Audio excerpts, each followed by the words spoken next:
So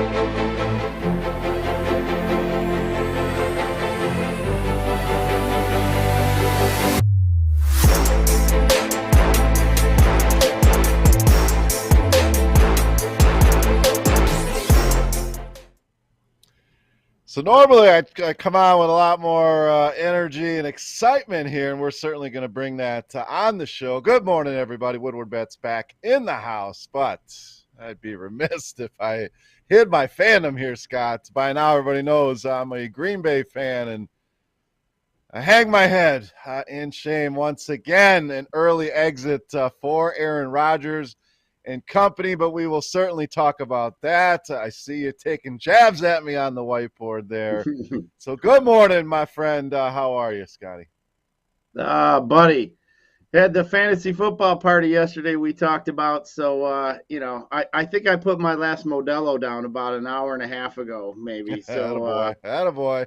A lot of fun. Played some poker, ate some good food, had the laughs and the chuckles and can't complain. I wish it was a little warmer outside, Chris. Maybe we could have got the cornhole bags out, but hey, it is what it is. But yeah, you were right. The Packers. You called it. You thought San Francisco was a good cover. You were afraid. You thought the Packers would win, but tough sledding there for the number one seeds yesterday. Damn.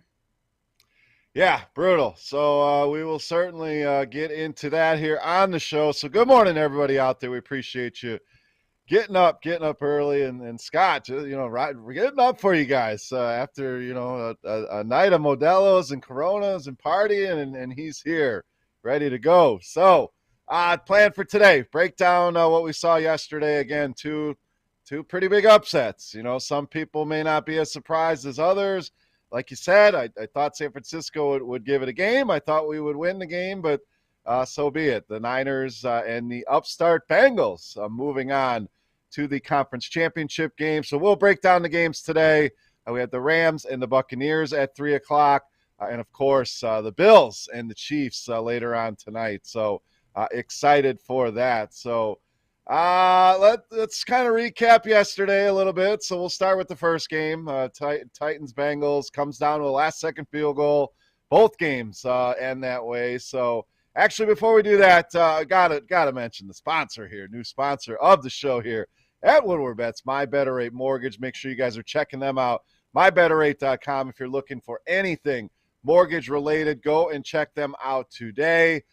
Great company. We're glad to have them aboard here on the show here at Woodward Bets. Make sure you're following us on Twitter as well, at Woodward Bets, and following the network at Woodward Sports. So we got that out of the way. Again, My Better Mortgage, glad to have them aboard here, Scott. But how about them Bengals?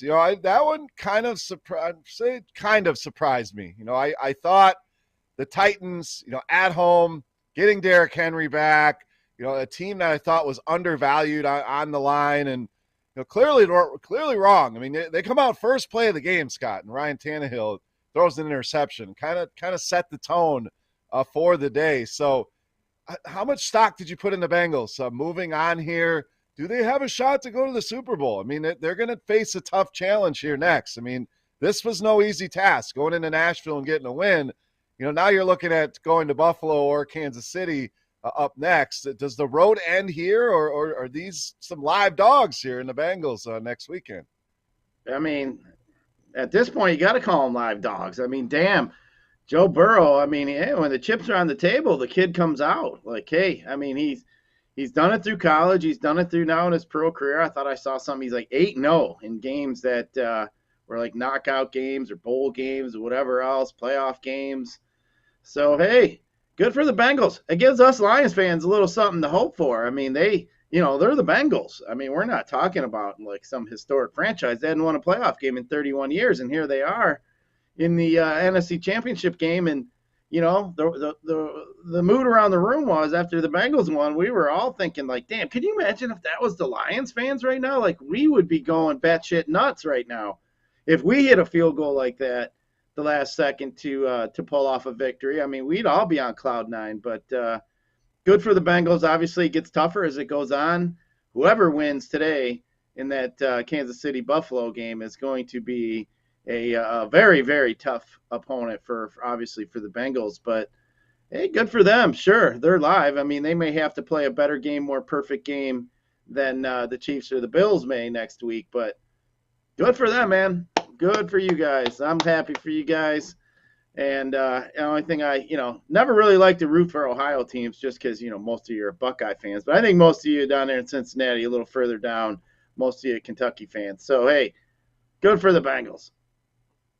Yeah, I mean, that's a fun city. I've been to Cincinnati a few times, so happy for them. I mean, first road playoff victory in team history, which I found kind of surprising, Scott, because they had those years where they were, the Boomer Esiason years where they were in some Super Bowls. They must have just been dominant and had all them games at home throughout the AFC playoffs. But, it really goes to show you what a good quarterback can do for you.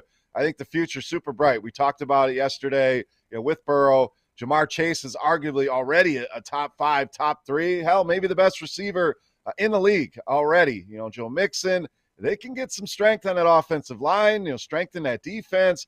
They have playmakers at all the important offensive skill positions, and they are young. This is a team that's going to be dominant and around for a long time. So a great win there. I'm going to get into some of the stats here. We are Mad Native in the chat already taking a shot at me. He says, laughing my ace off, MVP Rodgers. I mean, we'll talk about that. Is the voting already in or not, Scott? I'm not sure when they're even voting for MVP. But will that change? We'll certainly we'll talk some Aaron Rodgers here in a minute. We want to get into the box score here of this game. Joe Burrow, 348 yards, so efficient, no touchdowns, but did what he needed to do. Joe Mixon, big game, 54 yards and a touchdown on the ground. 51 receiving yards. That was one of those props I thought was one of the better options yesterday. So hopefully you guys grab that. Jamar Chase goes over 100 yards. T. Higgins bounces back. Witt 96 yards. Tennessee side. You really saw the struggles of Ryan Tannehill, Scott. I mean, it was a nice story. A couple years ago, comes in and kind of a reclamation project from Miami and does well. But this season, we just didn't get the same upside out of Ryan Tannehill. So he struggled. Derrick Henry finds the end zone, but 20 carries, just 62 yards. Foreman was a lot more effective on the ground. Big game out of A.J. Brown, 142 yards and a touchdown. And the struggles kind of continued for Julio Jones. Did have 6 catches, but once again, allergic to the end zone. And that Tennessee defense, they played well. The pressure was on like we thought. That was a mismatch of that Tennessee defensive line against this Bengals offensive line. Anything in the box score stand out here, Scott, besides the clear, obvious struggles of Ryan Tannehill? I mean, they got sacked 9 times and still won. It was 9-1 in sacks. I mean, how often do you see that, Chris? I mean, a team got sacked 9 times and they still won the game. Hey, no offensive line, they still won. I mean, Joe Burrow and Mixon and Chase and Higgins, they got it done. I mean, you can't say they didn't. I mean, that defense, it was, just some poor timing on Tennessee's part there. Some bad turnovers, some bad play calls. But, man, the sacks to be 9-1. And if I would have told you that before the game started and not told you who was going to win, I mean, you would have to say the odds of that team winning who had 9 sacks to 1 had to be really high. So, I mean, I think that's the surprising part for me. Yeah, that's one of those stats. That was, like I said, one of my bigger mismatches in that game. So you would have told me that. You would have told me Joe Burrow doesn't throw for any touchdowns in combination with that. I tell you, the Titans probably roll here at home, but it goes to show you those turnovers can kill you. 3 interceptions, really costing the Tennessee Titans. And how about that kicker for Cincinnati? I mean, this guy is money. I mean, his nickname now is Money Mac. Evan McPherson, 4 field goals in that game. 54-yarder amongst them, the game winner. So this guy was phenomenal as well. So special teams comes in clutch here, and we're certainly going to talk about more special teams. If you are joining us on YouTube, good morning. We appreciate you getting up and hanging out here. If you have any commentary, any questions, anything you want to talk about here, please sound off. You want to take your shots at me about my Packers, have at it. I can handle it. So let's move on to that game, Scott. A huge win for the San Francisco 49ers, 13-10. They get the game-winning field goal as well by Robbie Gould. And special teams, clearly one of the main headlines here I want to talk about. I mean, San Francisco blocking that field goal, the huge punt block late in the game, tying the game up. So that obviously a headline. The other one, Aaron Rodgers once again, struggles in the playoffs, and we've seen this story play out. I mean, Aaron Rodgers has been around a lot of years now, one Super Bowl to show for it, Scott. Does his legacy get affected by this? You talk about the best quarterbacks of all time, and generally the first thing you want to bring up is how many Super Bowls did they win? He's in the discussion talent-wise, but the one Super Bowl of all these talented teams that he has been the quarterback of, it has to tarnish the legacy a little bit. I think it sets him back a little bit at this point, but I don't think the story's over quite yet. I still think Aaron Rodgers got quite a bit left in the tank. I mean, if he keeps it mentally upstairs, I mean, that looks like a guy that could just say, I'm done. I'm tired of it. I mean, we'll see what happens here with the Packers. I was just looking. The Packers are pretty way over the salary cap. So we'll see. I know they're going to have to readjust some salaries. I'm going to guess Aaron Rodgers is not going to want to be a part of a rebuild in Green Bay. So if he doesn't stay in Green Bay and he goes somewhere else, I think, and maybe he wins a title somewhere, kind of Brady-esque. I think, I don't think I don't think that'll hurt his legacy at all. I mean, yeah, you want to talk about the Super Bowls and the wins. I mean, he still's got one. I mean, you got one. That's really all that matters. Sure, there's been some disappointments, but I mean, the guy's dominated this division here for quite some time. I just think Aaron Rodgers is still the kind of guy that, I mean, if he's mentally engaged, I think Aaron Rodgers is still, obviously one of the top quarterbacks. And, we were kind of throwing it around the room yesterday, like where would be a good landing spot for him. Like, man, if he went to the Steelers or somebody, man, I think Aaron Rodgers would look real good in a Pittsburgh uniform with all those weapons they have. And I know he really respects Mike Tomlin, but yeah, I mean, the Packers going to have to convince him to stay, I believe, but we'll see what happens. Yeah, he had some interesting comments after the game, as you'd expect. I mean, this guy's been a quote machine here of late. But the biggest one, Scott, they asked him, what's the future look like? And he said, this thing is definitely going to look different moving forward in Green Bay. I take that as, I'm not planning on being here. Now, we've seen this song and dance before. He wasn't coming back. There's no way. And then he ends up coming back. We had a question in the chat from Paul Charles. Do you think Rodgers will be back next year? Paul, I don't think so. I think this one is going to sting a little bit. He also talked about what Scott brought up. They asked him, about a potential rebuild. They got to blow some things up because they are $45 million over the salary cap. So some things are going to have to be worked around. He said, I'm going to take some time and have conversations with the folks around here and then take some time away and make a decision, obviously before free agency, but also commented, I don't want to be part of a rebuild. So he knows his years are numbered, Scott. Where would you put the odds right now? I'm the fan of the team, so I want to hear the outside perspective. Is he back? Is he not back? And then who would you – I heard you throw Pittsburgh out there. We've heard Denver rumblings. I see a Miami in the chat. What happens with Aaron Rodgers next year? If you had to bet on it right now, how does this play out? I think the big elephant in the room is obviously the salary cap issues they have. If they're going to be way over, I mean, if they're at a spot where the team is just going to have to assume and eat all of this extra salary cap just because of some bad contracts in the past, and they're at that point at stage, right now with some of the players they have, and they're going to have to take a step back. Yeah, it may be too tough for the Packers to roll something out that Aaron Rodgers, I think, feels comfortable with. So, yeah, unless they can get some creative stuff done, Chris, I mean, I think it's going to be tough for them to keep him. I think they would like to keep him. I think he'd like to stay, but I don't think all the pieces are lining up at this point, So I think that's going to be part of the trouble. And you talk about some other spots. I mean, he's the kind of guy, I mean, would he want to stick it to the Packers here? We'll see how, he ends up leaving, if there's any hard feelings or whatever else. I mean, he wants to stick it to the Packers. I mean, would he go to the Bears? I mean, he talks shit.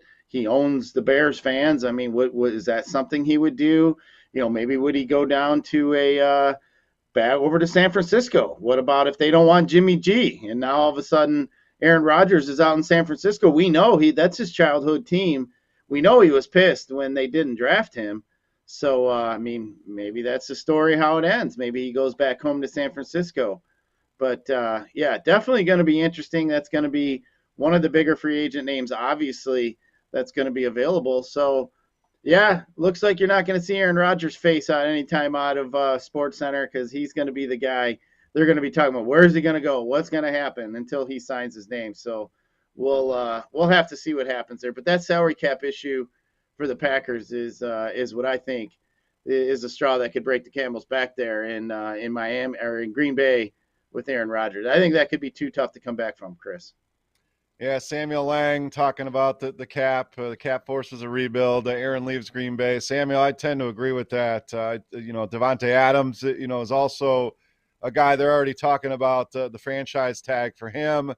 I'm sure he's not going to be too thrilled to stick around if Aaron Rodgers is heading out the door as well. So, this could be if it is, it's been one hell of a run. I mean, even though talking to Lions fans, it's hard to say, we only have one Super Bowl with Aaron Rodgers, one with Brett Favre. They're giving me the middle finger saying, hey, that's 2 Super Bowls. But we don't have any. The point is these guys, as being talked about as some of the best quarterbacks ever over a 32-year span, you think there'd be more Super Bowls here. And San Francisco, they've been the kryptonite for Aaron Rodgers, Scott. That's 0-4 now for Aaron Rodgers against the Niners in the playoffs here. Saw a great tweet late last night. Said the 49ers didn't even draft Aaron Rodgers, and he still gave us 4 playoff wins. Amazing. So pretty funny here. I got to laugh about it because it's your team. You want them to do well. Really thought they had the pieces to make a run here, but no bueno. Another year on the sideline. So some other chat comments here. The chat pretty active this morning. I love it. Paul wants to know what's our Super Bowl prediction going forward. So we can certainly touch on that. He thinks Rams and Bengals. Our boy Joey 2 times in the chat. So good morning to him. Mentioned the Packers, $45 million over the cap. Exactly. Going to be a problem there. Paul again, Rodgers, 49ers or Denver. Raiders would also be a nice fit for Rodgers. I agree. I think Denver makes a lot of sense. You think about some of the pieces they have in place. Now, they don't have a coach in place, but you have the young stud running back in Javonte Williams. Got some great pass catchers there. Cortland Sutton, Jerry Jeudy, Noah Fant, and we certainly know that they have a defense going. Detroit Dabber, 10 Packers players on the field for that last field goal. Yeah, that was another thing I saw. Rodgers may own the Bears, but the Niners own him, no doubt about that. Joey again, Packers in cap hell, and the Bears and Vikings both in full restructures. I think we know where he's going here. Lions could go from last to first in the North next year. And then Paul saying, Chris, I am a Rams fan. My nephew works with one of the coaches with the Bengals. So, hey, you tied into people it's certainly not out of the realm of possibilities that Matthew Stafford is playing in the Super Bowl here, as good as the Rams have looked. So we will talk about that game. Just want to dive into this box score here, Scott, as well. Anything stand out here? Obviously, Aaron Rodgers, no touchdowns in that game. Big game out of Aaron Jones. And that play where Aaron Jones caught the long pass, Scott, did you see that? And he's streaking down the sideline. And then he kind of turns in to the defender. It felt like if he would have kept just running straight, he would have outrun the guy. Thoughts on that? Thoughts on any of the statistical aspects of this game? Yeah, I mean, he was so far in front there of that play. I thought, how the hell does he not score? You're right. He did cut in a little bit. He should have went outside and kind of rode that defender there to that pylon. I mean, he did get, with inside the 10 there. I don't know how he didn't score. I mean, I did get when he caught the ball, he kind of had to turn around and didn't have a full, in stride catch there. But, yeah, I that play there, I was a little bit upset. I thought, damn, we need him to score there. But he didn't get in there. But, I mean, pretty uneventful game as far as, bigger type plays, things that, would have helped as far as fantasy, goodness goes. I mean, I had 100 teams yesterday in that $5 FanDuel. And, Chris, I was pretty much heavy on this second game. And watching that first game, I was thinking, oh, this is great. I'm going to be in a pretty good spot here. I was all over that Packer team total over 30. I thought they were going to score 30 points for sure. But, man, there was really nothing going on there as far as points getting put on that board. But yeah, good for these teams here, like both of them. I mean, it's playoff football. It was cold. It was a playoff football game. I mean, we forget sometimes that these teams play a little bit closer to the vest. They don't try to play risky type football. It's just the ramifications are too much when you make mistakes, as we see. I mean, you can't make mistakes, especially on a one and done type situation. But exciting playoff football. Hopefully, we get some points today. Yesterday was obviously a dud as far as fantasy production. Yeah, and Wendy Espinoza in the chat, good morning to Wendy, says, anyone else think it's weird? Both games yesterday ending the same exact way. I certainly had that same feeling. As they're lining up for the kick, I'm like, you got to be kidding me. I mean, I like the Titans earlier. They lose to a field goal. Now my team is going to lose to a field goal. Robbie Gould, I believe it's 19 of 19 in the playoffs, Scott, on field goals. So pretty incredible there by him. So I had a comment from Pat Riley. Good morning to Pat. Rodgers does not win like normal Packers quarterbacks. Green Bay has 13 championships, 12 without him. He is a minor Packer footnote. That one's a bit much. I mean, this guy is still very talented. You whatever he does off the field, things like that. I'm just talking about on the field, and the some of the throws this guy has made. He rarely turns the ball over. The numbers are always certainly there. It's just something happens when they get to the playoffs, and again, that'll be part of his legacy and part of the story. We can't leave that part out for sure. So, Scott, I want to direct this one to you. Paul again wants to know. Let's talk a little bit of Lions here before we get in to the Sunday games here. We're certainly going to break those games down here momentarily, but wants to know how the Lions will do in free agency next year. So any quick thoughts on that? What are some targets? Obviously we know there's a lot of needs on this team, but I think the strength, the offensive line. Amon-Ra St. Brown was a revelation. You got some good running backs. So defense, clearly something they need to work on. I think you get another year of Jared Goff. I don't know that they draft a quarterback. Maybe somebody falls that they like and they grab him, sit him behind Goff for a year. But, Scott, I got to think defense, wide receiver are some of the priorities here in this draft or in free agency. Yeah, I mean, I'm looking at the Lions. I think next year would be a heavy defensive lean for me. I think, they got some pieces on that offensive line there, like you mentioned. They got Amon-Ra St. Brown that they like. I think they may be looking at a tight end here. I'm not sure if they want to pay Hockenson or not. I don't know if they're going to keep him around, if they're going to be able to work something out with him or not. But, yeah, I think they should just be heavy defense. And then the following year, maybe look at taking a quarterback or somebody along those lines. Or, hey, if somebody like Howell or somebody falls to them, maybe in a second round or something like that, maybe they could take a shot at a guy like that. But for me, I mean, maybe if they can trade back a little bit in that second pick and maybe get an extra pick or two and maybe add – 4 or 5 pieces to this defense and maybe, a free agent type guy.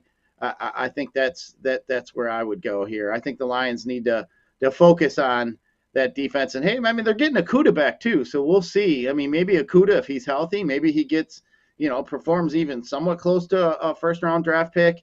So, I mean, they could really do some nice things with that defense if they focus on that. And Chris, just going back and forth with this Aaron Rodgers and them giving you shit there, would you, now that, let's just say Rodgers' career's over as of right now, Packer fan, who do you say, Rodgers or Favre? I mean, do you put Favre way ahead of Rodgers, or is that still debatable? I think it's very debatable. I mean, they both have the one Super Bowl. Here's how I always compare these two, just from watching these games pretty much my whole life. They both were incredible to watch for different reasons. Favre always made me a little nervous, Scott, and I'm sure you've watched many of Favre games. The gunslinger mentality was fun to watch, and the way he played the game. We always heard John Madden talk about, just the love of the game, and that was fun. But, man, that guy made some risky throws. You knew he was going to turn the ball over, generally 1, 2, potentially 3 times a game, and some of them would be costly. So as many good throws as he made, there were also the throws where he's trying to squeeze it in and, throwing costly interceptions. Rodgers didn't have as much of that gunslinger mentality. He certainly had his years where he put up numbers, but he rarely turned the ball over, which is something, you can count on, knowing, he's got the ball with a minute left. you feel pretty damn good about Aaron Rodgers down the stretch, where Favre had a lot of those. You just waited for the turnover sometimes. So I give the slight edge to Aaron Rodgers, and I've watched these guys equally. So if the chat's got any thoughts on that, I'd love to hear it. I know it's mostly Lions fans here, but you guys have watched a lot of Favre and Aaron Rodgers over the years, let's be honest. So any takes on that, would love to hear them.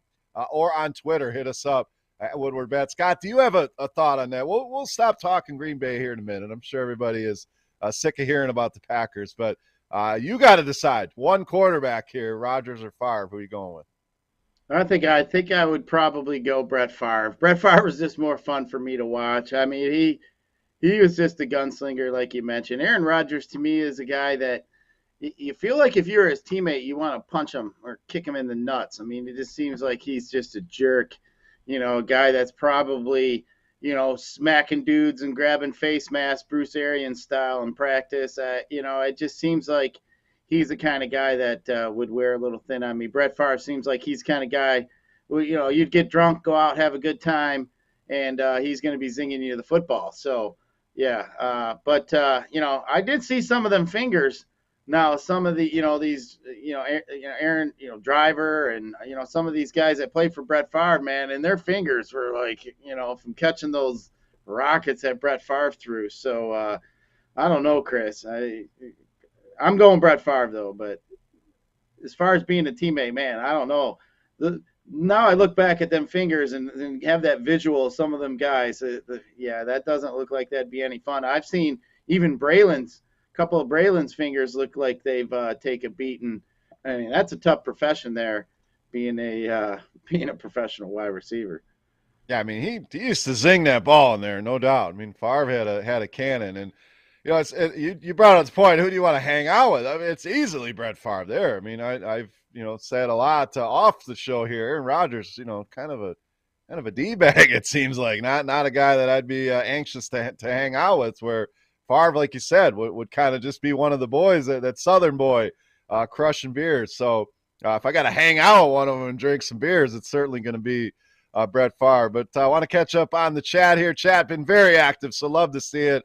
Off the top, said weather changed the game. I agree to a point, but Green Bay should be programmed for weather. Cold, snow, doesn't matter. And you got a team, Jimmy Garoppolo has never started a game in the cold, so to allow them to come in and win, certainly, yes, it changed the game, but it should have been in Green Bay's favor.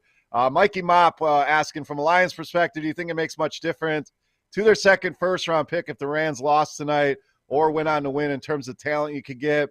Obviously, you want to be a little bit higher, Mikey, but, if you're picking 27th compared to 30th, I don't think there's a huge talent gap there. Once you get outside of kind of the top 8, it tends to level off a little bit. So, Samuel Lang, what do you think about drafting a quarterback in the 6th or 7th, Scott, talking about the Lions? I mean, history shows us that most good quarterbacks, and we can always make the Tom Brady argument here, 6th round, but it's very rare for a guy not drafted in the first round, even top 2 rounds at least. You have some Drew Brees, and sure, there's Russell Wilson, I believe, was a 4th rounder. I mean, there's certainly some hits along the way, but history tells us that the good quarterbacks come mostly in the first round, if not the 2nd round. So, Scott, any thoughts on that? It's very tough to find a franchise-level quarterback late in the draft like that. Yeah, I think that'd be like a diamond in a rough. What are we talking, Chris? 5%er, 10%er? I mean, that would be probably your chance of hitting something like that. I mean, I think that's what a lot of these draft picks, are basically, they're crapshoots. I mean, it's just like in our fantasy football league. I mean, I stood yesterday in front of our fantasy draft board, and, you're looking at these draft picks. I mean, things just don't pan out. I mean, that's just the way it works in these drafts. I'm not one to be really concerned. I mean, we're not talking about such a huge gap, in between picks here if Rams win or lose. And I just sometimes, you look at it, sometimes it just falls as it may. Maybe you skip over a landmine or two just because, the general consensus is this, group of guys should go within this range here or whatever the case may be. But, hey, they got that chip, there for the draft. It's obviously an extra pick. Maybe they do some trading. It already does seem like, that's something that Holmes and the crew down there have not been afraid to do. So I mean, I'm just glad they have the pick. Is what I'm looking at. Maybe they can parlay it into two second round picks or a second and third round pick. You never know. But as I said, the more pieces they can add to that defense next year, some young speed, get some linebackers is really what we need. And hey, if we can get that dominant pass rusher at 2, that looks like we're in position to get, whether it be Hutch, Thibodeau, whoever it may be.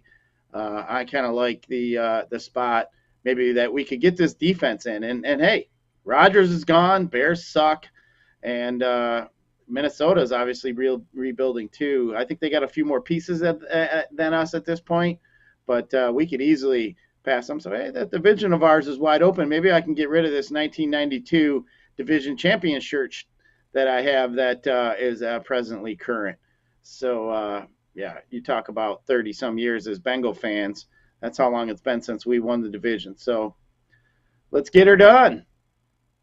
Yeah, having that late first-round pick can be valuable too. How many times have we seen a team trade up to get that quarterback within the first round? That way you can get 5 years out of the quarterback. So even if that pick slides a little bit, I think you may have some trade opportunities. There's going to be teams that are looking for quarterbacks. I mean, you look around the league, Pittsburgh, we know maybe Seattle's a potential option.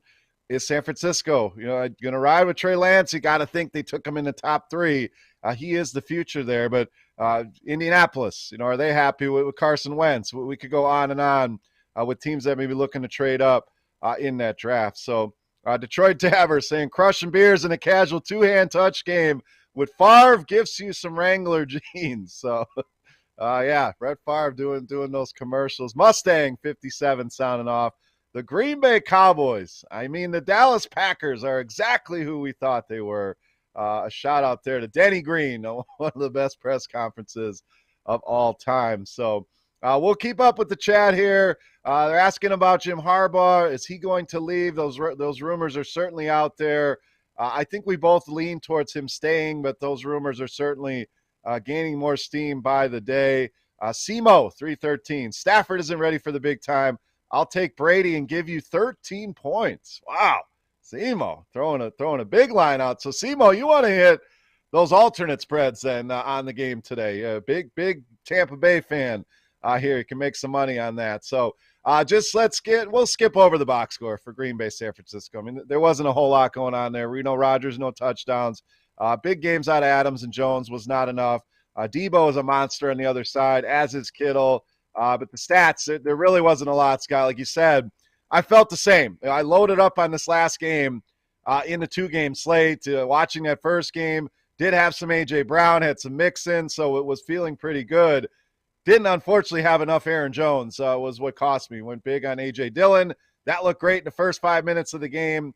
He gets hurt. Jones takes over, and you pretty much needed Aaron Jones yesterday. Even in the loss, put up some huge numbers. So, anything else, Scott, before we turn the page here of anything that we saw yesterday?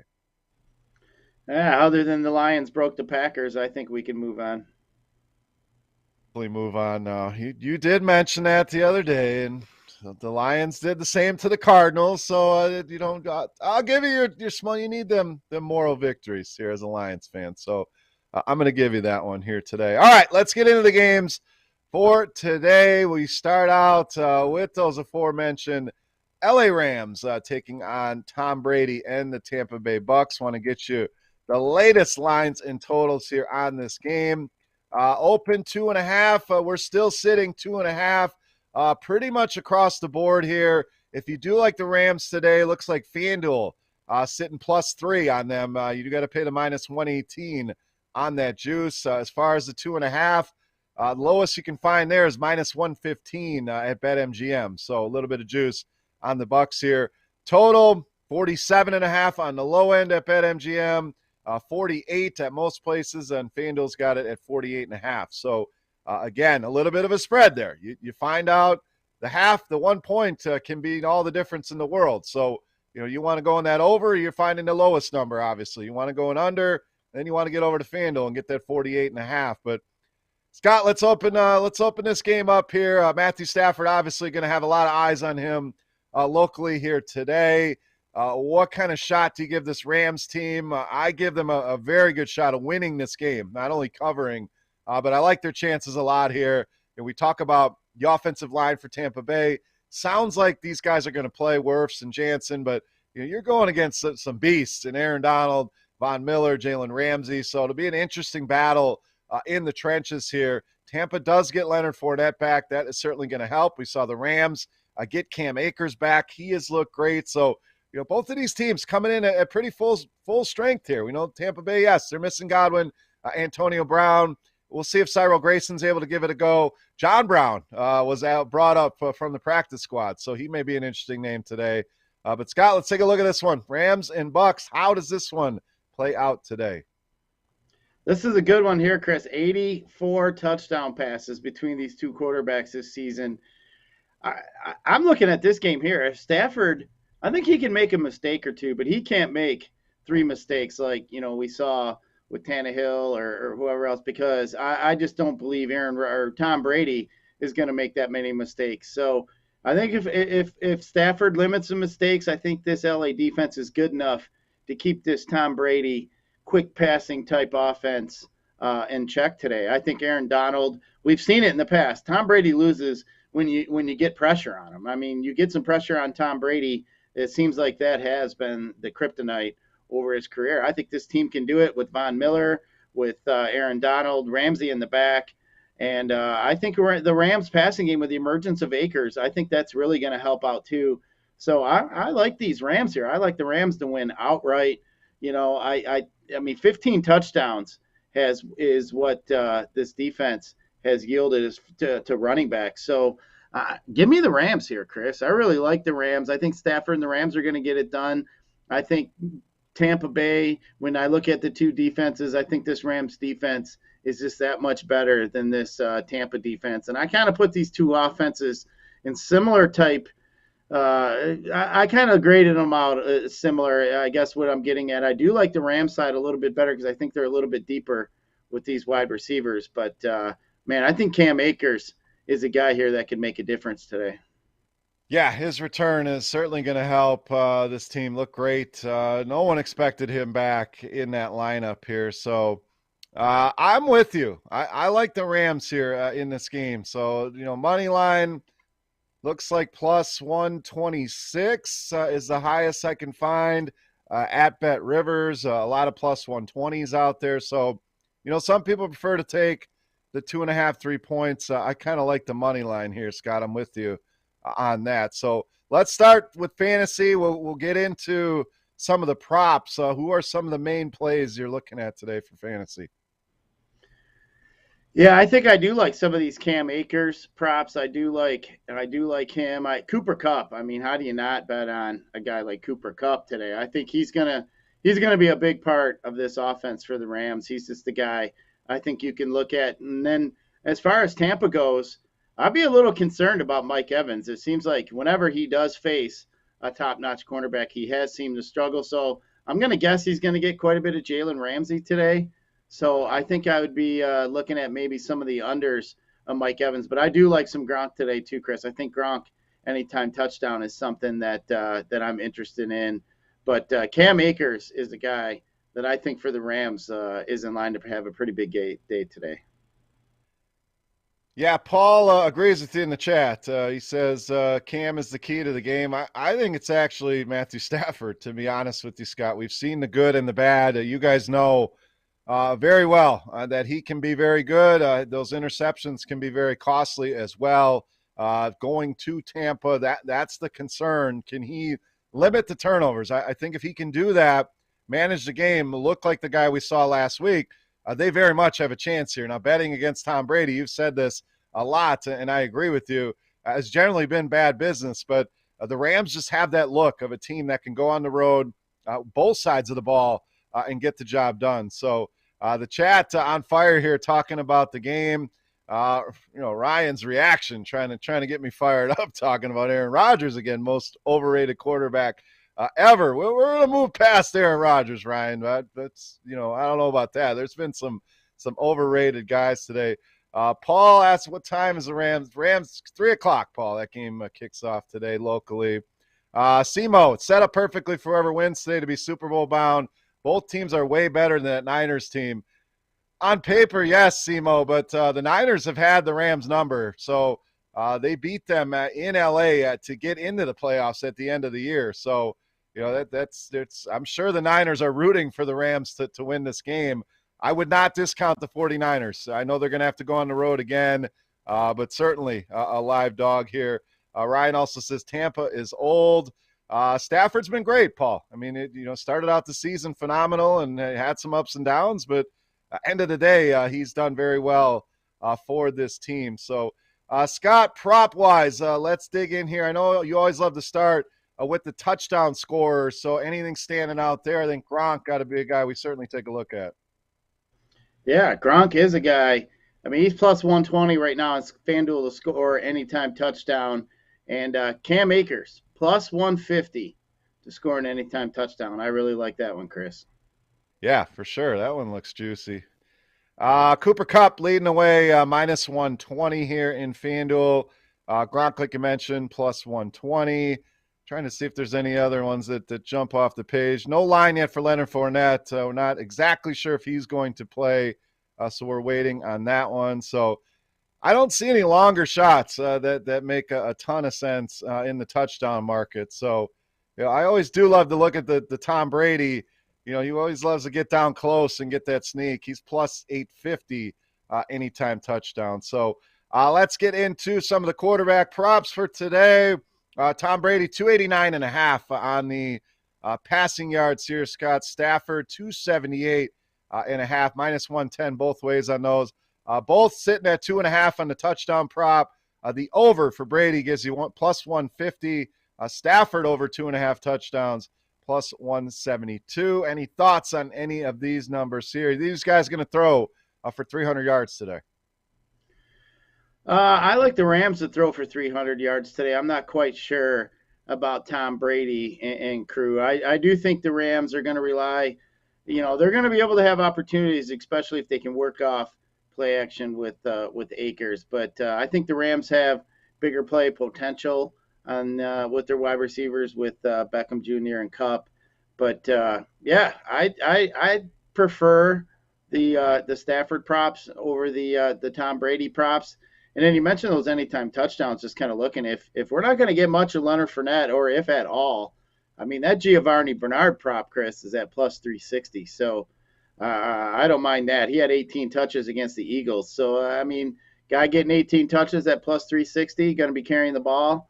I don't mind that one. I think that could be one that could be kind of sneaky.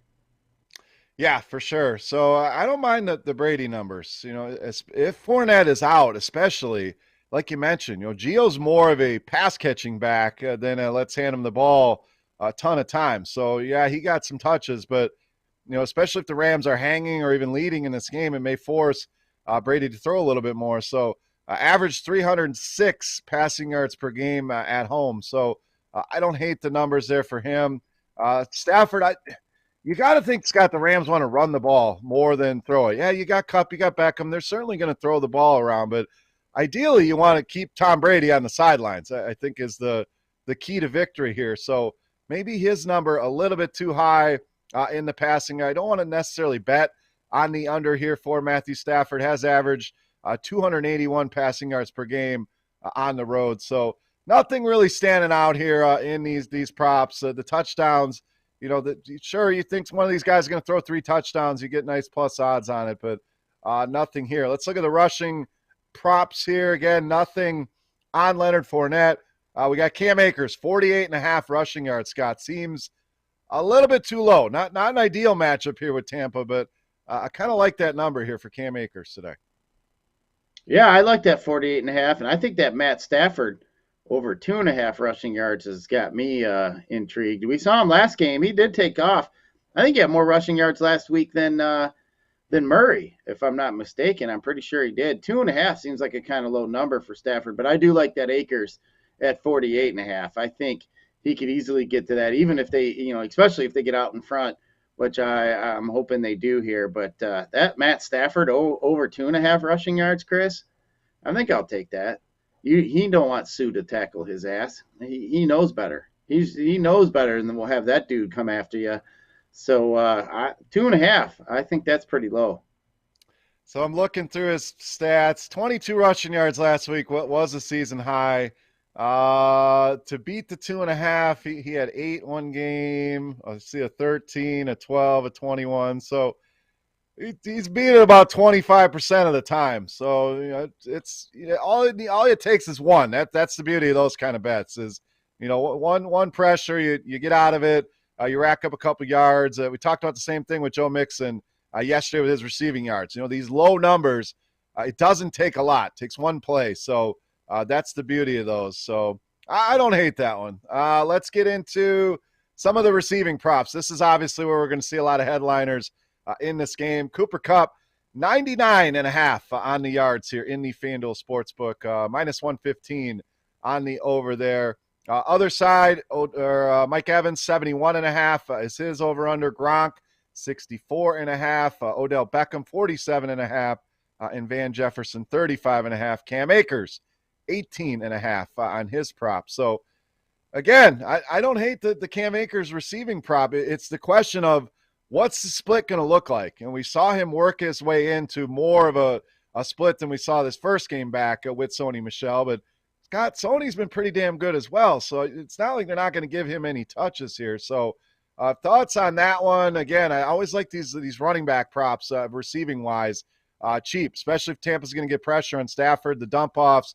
It doesn't take much. So do you like that one at 18.5? Cooper Kupp, too high, too low at 99.5? Anything else here you are digging in on?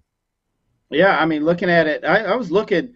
The Buccaneers faced a league-high 680 pass attempts. Nobody saw the ball in the air more than the Bucs. I mean, Cam Akers last week, you're talking about him. He did outsnap Michel last week, 32-24, out-touched him 18-13, and he got 2 targets to Sony Michel's 0. So, yeah, I think Akers obviously is the guy here. He didn't have any receiving opportunities, that being Sony Michel. So I do like Akers in that spot, especially if they do get down a little bit. That's something there you could look at. But, I mean, these receivers, I do like Cooper Kupp.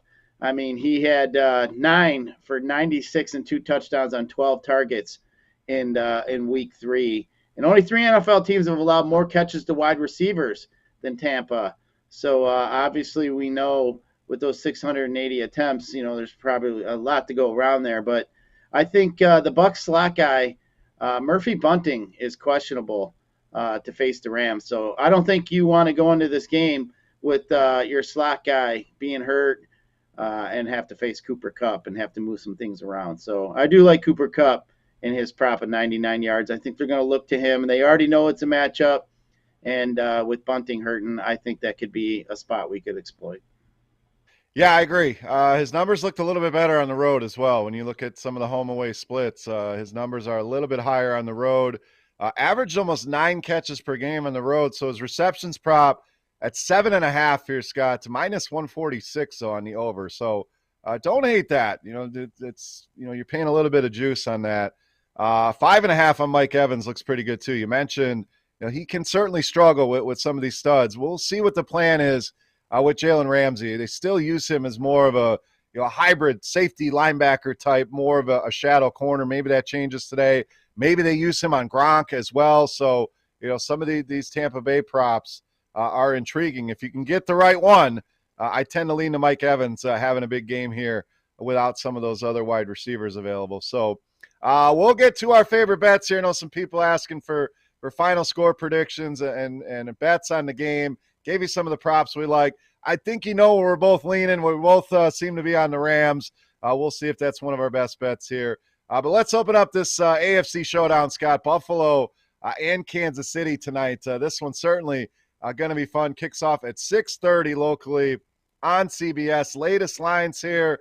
Looks like this one is settled right where we thought it would. Kansas City minus 1.5 across the board here. So certainly some action going towards the Bills. This one had opened up at 2.5. This total is held steady here.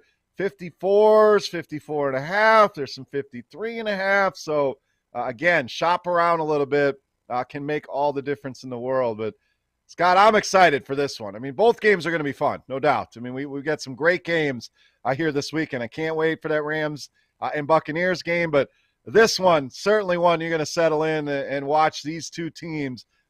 Some are calling this the Super Bowl. I mean, hard to argue that. I mean, this one's going to be fun. Let's get going on this one, Buffalo and Kansas City. Yeah, this one is my favorite of the whole weekend. I've been waiting. They put the last game here for a reason. This one here obviously is the best for me. But Chris, I think Buffalo's ready. This is why I'm so excited. I think Buffalo's ready to take down this juggernaut here in the AFC. I don't think the Chiefs are going to get to another AFC championship game here. I think the Bills have paid their dues. I think they're ready. I think Josh Allen is ready for this opportunity here. I just think they're going to have a hard time trying to keep Josh Allen in check. This defense is for Buffalo has just been so good. I mean, they rank at the top of almost every statistic. They're number one, toughest. They're the toughest against quarterbacks. They're the toughest against wide receivers. They're number 3 in tight end. They're number 9 against the running back here. So, Chris, I think Buffalo's got everything here. The back of that Buffalo defense is just so good. I just think here that Buffalo is going to roll in there. And we're going to see a heavy dose of Josh Allen. I think he's going to be running around quite a bit today. I think you're going to see some of these wide receivers that he likes to spread it around to, the Sanders, the Gabe Davis, and the Diggs, and the Dawson Knoxes. I think you're going to see him spread the ball out quite a bit here. And if the Chiefs are one-dimensional, I think that is going to hurt the Chiefs. I think them not having a very good run game here recently is what's going to hurt. We've seen Singletary run the ball pretty well. Josh Allen is another guy here in that quarterback option that is going to be tough to stop. But give me the Bills. It's time to jump through a table. I think the Bills are moving on here today. I'm going both dogs, Chris. I'm taking both dogs here today. I'm parlaying them both on the money line, and I'm going to sit back and giggle here. But Buffalo for me all day here, buddy. Yeah, we're in lockstep. A lot of times we're on different sides of things, which is great. You get different perspectives, different viewpoints. You don't want the guys always agreeing on the same stuff, but I agree. I've been passionate about this pick all week long in Buffalo. We've seen them. Scott always talking about earning your stripes. It's probably getting old to the listeners here, but we saw this game last season. I believe that was the AFC Championship. Buffalo going in to Kansas City, the Chiefs taking it to them. We saw Buffalo go back there this season and win 38-20 in that game. So big game from Josh Allen, like we talked about when we previewed this game. Dawson Knox had a big one in that one. Singletary has really come on. So I like the matchup for him today in fantasy. He'll be popular, but with very good reason. Getting a lot of touches here. And I just think Buffalo the better team, especially on the defensive side of the ball. Kansas City's been much improved. They can certainly stake their claim in some spots defensively, but Buffalo, I think, is the better all-around team. Now you got to go into Kansas City at night, tough environment to win, but certainly within their realm of possibilities here. So Simo summed it up the best here in the chat. We all win today. 2 great ones, 2 great games for sure. Paul was with us. Bills will win. Simo also questioned that Chiefs defense. I agree. That's certainly going to be the concern. Can they slow down Josh Allen this morning? And Niner gang in the chat saying good morning. I'm going to say good morning to you, Niner gang. Congrats on your win. I will always take my L's humbly. Unfortunately, I hang my head today, but good morning to you, sir, or ma'am, and congrats on your win there with your San Francisco 49ers. All right, Scott, let's talk some fantasy here. I think we kind of hit on a lot of it already. I love Josh Allen today. My favorite quarterback play easily. I just don't know that anyone else has the upside to match. We got some great quarterbacks here on the slate. We talk Brady and Stafford. They can certainly light up the scoreboard. We know what Mahomes can do. Is Josh Allen your number one here as well? Just that combination of the passing, the rushing, the upside is hard for anyone else to match on this slate. Absolutely. Josh Allen's like a running back / quarterback, especially on FanDuel where these touchdowns are so important. Josh Allen could run in too, Chris, and he'd already be way ahead on the slate. He's a guy that could put up 35 points quite easily. So, yeah, Josh Allen for me. I think this game's going to have some points today. Hopefully. I thought yesterday we'd have some points, but we didn't end up with much of shit. But, yeah, I think Josh Allen is definitely in line here for a big game. He is my favorite quarterback today. All right, let's get into some of the props here in the FanDuel Sportsbook. And again, there's a lot of fun props. We didn't talk about it with the first game, but they have different combinations here. Example, Josh Allen, they have 2+ passing touchdowns in each half, plus 1,100. Devin Singletary scored the first touchdown and the second touchdown, plus 6,500. So just kind of a fun way to bet this game for sure. So touchdowns, we'll start there as we always do. Travis Kelce leading the way, minus 125. Tyreek Hill, minus 115. Buffalo, you got Singletary, minus 115. Stephon Diggs at plus 115. Scott, the interesting one here is Jerick McKinnon, and I want to talk about this one for fantasy. They do get Clyde Edwards-Helaire back, but McKinnon, the better touchdown odds here in the FanDuel Sportsbook, plus 140 to CEH's plus 180. How does that split work? Because we saw Jerick McKinnon win people money last week. I don't think anybody saw his emergence coming. Darrell Williams was a guy that I played a ton. I know a lot of people were on Darrell Williams, so it was a little bit of a surprise. With CEH back here, McKinnon has looked pretty damn good. What are they going to do at that running back position? Again, I think this is a key decision point in fantasy I want to hit on real quick. Yeah, I mean, obviously with CEH coming back, but I still think McKinnon's the guy. I mean, he had 18 touches, 78% snap rate, 142 yards, and 2 touchdowns last week in against Cincinnati or Pittsburgh. There, I mean, I just think he has better knowledge of Andy Reid's offense. I think it's playoff time. I think he trusts him a little bit more. So I do think McKinnon is going to be the lead back here today for me. I just think. You might get a little CEH, but I do like McKinnon, especially with his passing upside. I think that's something you really got to look at. I mean, as far as you look at running backs, Kansas City's been beat up by receiving running backs, so it's something that they have struggled. It's second most receiving yards, 887 there. I was trying to find that against Kansas City. So. I think that's something, Singletary could be in play today with some receiving yards. I think both running backs here could be in play. I think you're going to have to see with some of that pass rush. I think they are going to try to dump it to McKinnon to try to open up a little bit of space. But, yeah, I think both running backs actually, Chris. I like both their receiving props. Yeah, interesting to see. I think people are going to hesitate on these running backs. Again, I think it's a very key decision on this slate. As far as a first touchdown prop, I'm a little bit of a longer shot here, Scott, but I'm liking some Dawson Knox at plus 1,200. I mean, we saw him have the big game last week. You go back to the last time these two teams played, over 100 yards in that one, found the end zone. So I'm going to throw that one out there, plus 1,200 on Dawson Knox as the first touchdown scorer in this game. So let's dig into some of the other props here in this game. Let's see, FanDuel's. Let's see, I lost my page here.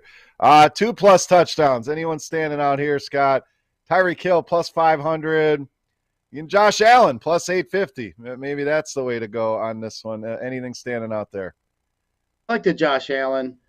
Well, at 850, I think the ball starts with him. It's in his hands to start every play. So I think.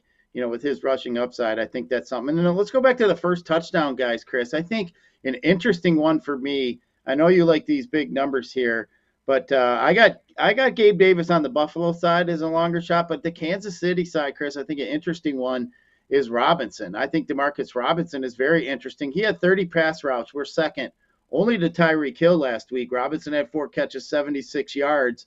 So I think that is a guy at 17-1 in the first touchdown score could be something to look at there. I think he's in line, maybe the third pass catching guy between Hill and Kelce being number 1 and number 2. I think that is interesting too. In Kelce's 3 games against McDermott, Kelce's had 3 and 18 for 2, 6 for 57 and 1, and 5 for 65 and 2. So I do like some Kelce touchdown props. You want to talk about him scoring 2 touchdowns, Chris? I think that's interesting as well. He's only at plus 500, but I could see Kelce getting in the end zone twice too. Yeah, I like that call. So, Tyreek Hill, we know, is still a little bit banged up, so maybe they lean on Kelsey a little bit. And those Chiefs receivers, I love the Robinson call as well. You never know, is it going to be Robinson? Is it going to be Pringle? Is it going to be Hardman? So to take shots on those, we know Mahomes will let it rip. So I don't mind those longer odds there. I always like to kind of have one guy on each side, Scott, when I do my first touchdowns. That way, you got a little bit of action each way. So finding those longer ones. So Knox and Robinson, we'll throw those two out there. All right, passing props, Mahomes 285.5, Josh Allen 281.5. And look at some of the splits for Allen. He's actually been better away from home. Fantasy-wise, he's averaging almost 4 fantasy points per game more. Passing-wise, almost 60 yards more per game away from Buffalo. So 295 on average for Josh Allen away from home. Patrick Mahomes looks like he 267 per game at home. He's actually been better on the road as well. So either of these two stand out. We know Josh Allen can get it done on the ground. Pretty high numbers here, 285 and 281. You like either of those? 7 300-yard performances, pretty much entirely on the road. I think Josh Allen is in a spot here. Yeah, I like his passing props too today. I think there's going to be some offense here. Over 281 for Josh Allen. I do like that. And then over 285 for Mahomes. I think that is something that could be done here, especially, like you said, if they just end up relying on McKinnon, I think they could end up dumping it to McKinnon where they're not just handing the ball off, where you're going to see a lot of dink and dunks. We know Mahomes likes to throw that little inside wide receiver screen and sometimes even the Kelsey, that tight end screen. So, yeah, I like both the quarterbacks passing props as well. All right, touchdowns. We got Mahomes over under 2.5. That number plus 126 on the over. Allen's is at 1.5, but big juice if you want to go on that over at minus 192. Rushing props here, and sometimes this will tell the story. Of course, they don't have any Kansas City rushing props in there. That's the way you kind of tell. So keep an eye on that today. If you see a drastic advantage in favor of McKinnon, that usually tells you all you need to know. These sports books have all the information ahead of most people. They got a lot of money on the line. So that's usually my go-to in determining who they are thinking is going to lead the way here. But Singletary 60.5, Josh Allen 51.5 here on the rushing prop, Scott, and Mahomes 24.5. So Allen 51.5, over or under on that number? I think that's right about right, Chris. I think that is tough. 50 yards, but he could get that in a couple plays. We've seen him rip off 15, 20-yard runs. He's not afraid. He's not ducking out of bounds generally. This guy here wants the contact. So I think that's tough for me. I like his touchdown props more, to get touchdowns than I think that I would like his rushing yardage. I think I would just rather make a bet for him to score 2 touchdowns, Chris, truthfully, than for me to bet over the 50 yards. I kind of like the over here. Last 4 games, 66, 63, 81, and 64. So he's crossed this number in 4 straight. We go back and look at the matchup back in week 5 with the Chiefs. 59 rushing yards there and 11 carries. So, and his rushing numbers, like his fantasy numbers, have been better on the road. So, I kind of like this over. I agree with something you said. He could just sit back and pick them apart in the passing game.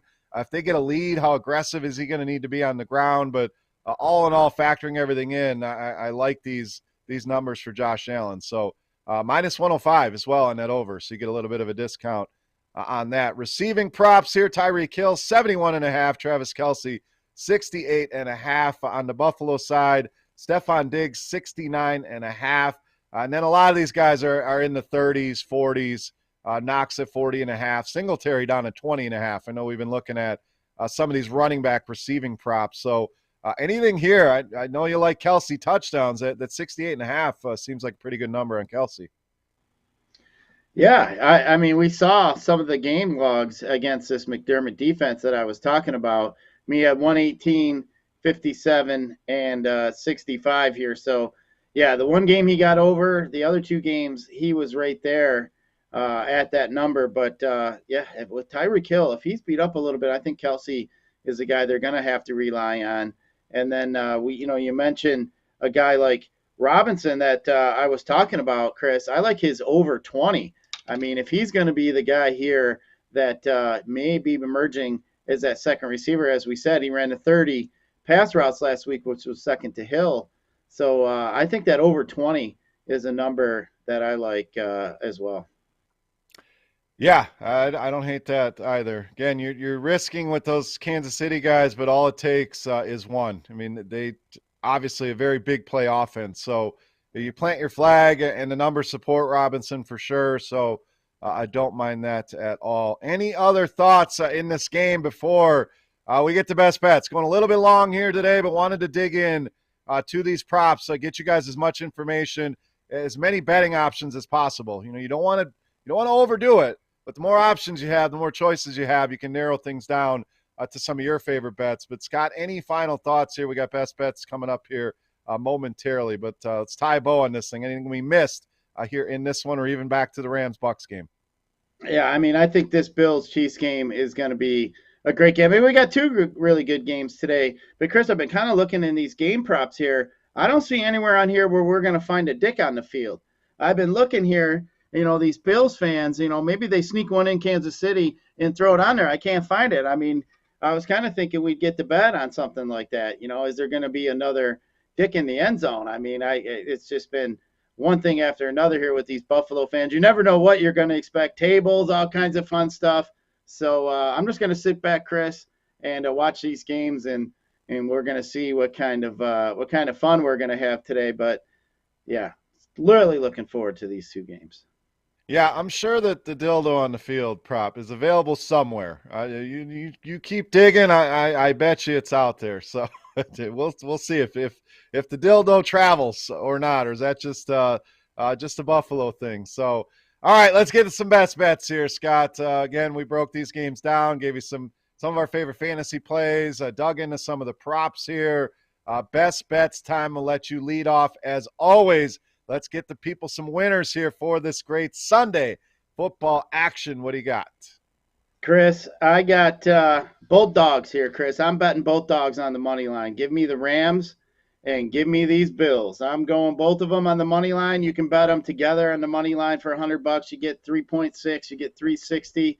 And then, Chris, I'm going to, as a little extra, little craziness bonus, I am going to bet on the first touchdown in both games. I'm going to actually parlay them together for a nice little juicy one, and it's going to be the tight end parlay. And I'm going to roll with Gronk, and I'm going to roll with Kelsey, both to score the first touchdowns of the first games here today.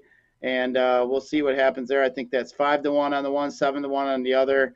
So I didn't add those together and see what they are, parlay together. But I think that's my bet. But Chris, I think the Rams, I'm going to play them both single on the no spread, Chris. I'm just betting the money line. And then these Bills, the same thing. I don't need the spread. I'm going to bet on the money line. And actually, Buffalo game, Chris, I think Buffalo wins by 10. So I might bet some alternate lines with Buffalo minus 9.5 and get some of those juicy 3 to 4 to 1 odds. But dog it up for me today. Let's get them dogs a barking. Yeah, I'm with you. Dogs barking here as well. So my best bets, I am in complete agreement with you. I love the money line for both of these teams. If you want to play it a little safer and take the points, you can certainly do that. But I think the Rams go in and win. I think Buffalo goes into Kansas City and win. So give me both of those money lines. I'm going to give you my favorite prop out of each game as well. So 1 for 2 on those, or 1-1 on those yesterday. But I like this Cam Akers receiving prop, Scott. Very similar to how I felt about Joe Mixon yesterday. So over 18.5 on that one, minus 110. So you're not paying a big amount of juice. And then in the late game, I'm going with the Josh Allen rushing yards. They've been there against Kansas City. They've been there the last 4. I think it's a big part of the game plan. So over 51.5.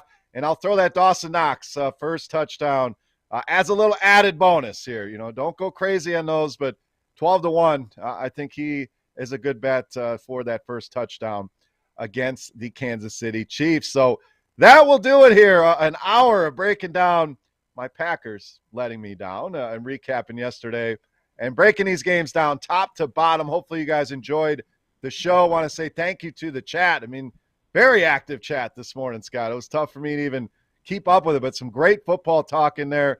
Congrats to all the Niners fans out there.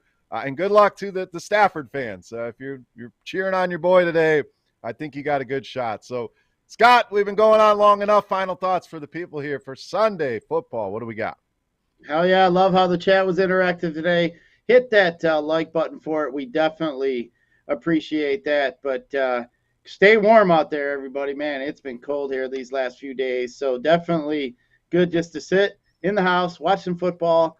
And we don't have, I mean, we can't get much better in the two games we got today. So definitely looking forward. I mean, we could have done without the other two games and probably believe that these would be the AFC and NFC championship game. I think everybody would have been happy with that. So looking forward to see these two games. Hopefully our dogs are barking, Chris, and get us some lunch money for tomorrow. That's what I'm looking forward to there, buddy. And hey, by Absolutely. the way, that Travis Kelce, Gronk, both to score the first touchdowns together, parlayed together, plus 6,700, $50 gets you 3,350. So I think that one isn't too bad. I mean, shit, if we get that first one with Gronk, man, that second game, I'd be cheering for Kelce like, no tomorrow there. But those are always fun. Don't get too crazy with them, obviously. But sometimes I like to throw those two together, do something little silly like that. I think I got better shot at hitting something like that in some of these crazy 5-6 leg single game parlays. But let's get us some lunch money for tomorrow, Chris. Looking forward to it. Absolutely. Can't wait to watch these games. A great day to just kind of look at the snow. Okay, that looks pretty. I'm going to be watching some football today. So excited. I wish we didn't have 5 hours of wait time, but time to build those lineups, time to think about your bets. So thank you again to every one of you listening, whether you're here live with us on YouTube or you're catching the show on demand. We appreciate it. Make sure, like Scott said, you're hitting that subscribe button. Hit that thumbs up button as well. Spread the word. If you enjoy what we're doing here, Woodward Bets, we're trying to grow this thing. So let a buddy know. Let your friends know in your fantasy leagues. We appreciate you guys helping us out to grow this thing organically. So thank you so much to you guys. Thank you to our boy Kareem, producing the show behind the glass. And, of course, our sponsor, Better Rate Mortgage. At Better Rate Mortgage, family is more than blood. If you are looking for a new mortgage, come get treated like family. Actually, get treated better with Better Rate Mortgage. Visit mybetterrate.com or give them a call, guys, 248-480-4467 for all of your mortgage needs, and let them know the Woodward Bets crew sent them. So happy to have them aboard as the official sponsor of the Woodward Bets show. So for Scott, once again, for Kareem, appreciate his hard work behind the scenes. I am Beer. We are Woodward Bets. Thank you so much for watching. Best of luck with your fantasy and your bets today. Enjoy those games, and we'll be back tomorrow breaking everything down, guys. Have a great day. Thanks again for watching, and we are out.